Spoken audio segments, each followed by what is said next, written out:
You were mentioned by the New York Times. You had stock in some of those uranium companies that benefited from that buyout by, I guess it was a Russian company. And you also gave quite a bit of money to the Clinton Foundation. And you say the New York Times should not have mentioned your name along with others in regard to that.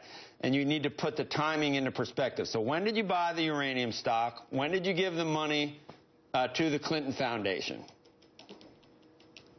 Well, it goes back to 2002, 2003. We were very early in that whole resource cycle, and many times I was on your program talking about this big secular bull market. So we were buying uranium stocks like Denison Mines at 20 below cash per share, and these went up 10 and 20-fold.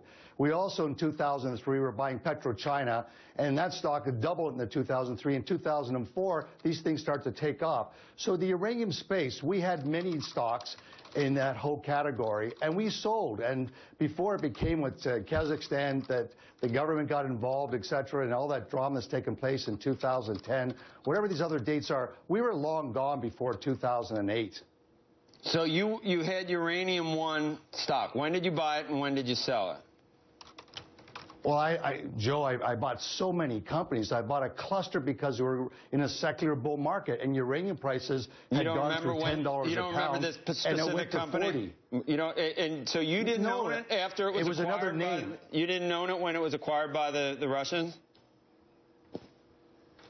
By what the date is. I bought it early and I sold it before 2008. So that's really the whole drama there.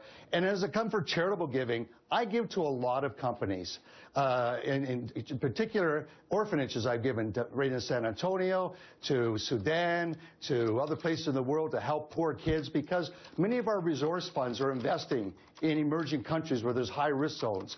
I give to the International Crisis Group, which is really concerned with conflict, high-risk areas. But the suggestion is I've been investing in Africa for a long time. We're not really interested. I mean, God bless you for doing it. But when did you give? When did you donate? Right. What was it? 250, 500? When did you donate to the Clinton Foundation? What year? Oh, I think I started like 2006 or 7 and giving money to it. And I would show up at the annual meeting of the CGI, and I've seen CNBC there, and Becky has been there. I've seen them in the hallways at those events. So that's where I really became involved with it. But the deal wasn't approved by the government until 2000. You sold the stock in 2008? Well, we were gone long before all of that as our key investment, because we bought a whole basket. In fact, after that whole event, Global X came out with an ETF for all these junior uranium stocks. And we thought that they were extremely overvalued because, as you recall, uranium prices went up like oil prices. They're almost in tandem. And it went to this peak in a frenzy. And we sold many of these names because it became extremely overvalued. Right. All right. But the suggestion is that you donated money to a foundation that was connected with the possibility of approval of a deal that you may have benefited from. Is that incorrect? No, that's a lot of disinformation. That's just a political battle this year, and it's the same type of story I think came out 7 years ago. I think it's really a harsh story, especially against Frank Justra, Ian Telfer. I mean, these guys created a company called Silver Wheaton. They're West Coast like venture capitalists in San Francisco. They're in the resource sector, and they would find the best people, the best properties, put capital together, and say, here's a vision. So you think of Silver Wheaton today has the highest cash flow per share on the New York Stock Exchange, per employee. And you have serious fund managers owning big positions, huge profit margin. This concept was created by Frank Justra and Ian Telfer. Right. Right, but all that's very interesting, but still the question is, were you in a position to benefit from approval of this deal at the same time that you were writing checks to the Clinton Foundation?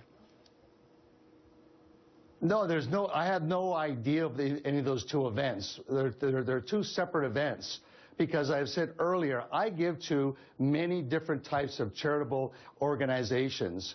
I've given more to the International Crisis Group than to Clinton's organization. And I think both of them do a great job in helping America look great and helping people in these other countries look at America in a very positive way. When people finish watching this interview, they're going to say it wasn't unequivocal on your part and that there wasn't a lot of clarity. I don't understand.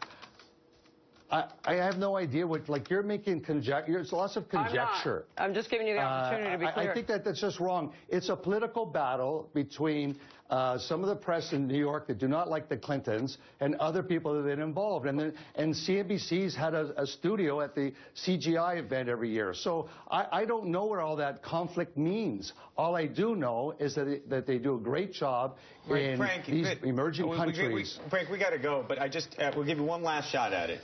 Just in a sentence or two, if unequivocally, is there anything you want to say? Because right now it's all a big haze for us. And nobody's There's no haze. I have a global investment company, and I invest in many different resource companies in many different countries, and I give to a lot of charitable organizations. Unfortunately, I don't think it speaks to the answer, but.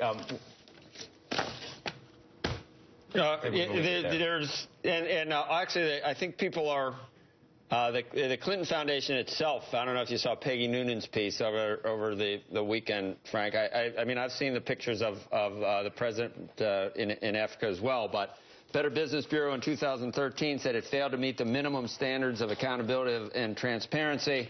And it's pretty not a great review about the amount of money that actually goes out from it and what the actual purpose for the foundation is. But anyway, you're right. We do. I think we do have a booth there at times, and there is good work done. Anyway, Frank, thank you. We appreciate it. And we'll the Jets. Maybe the Jets will do better than the Jets we're familiar with. I believe so.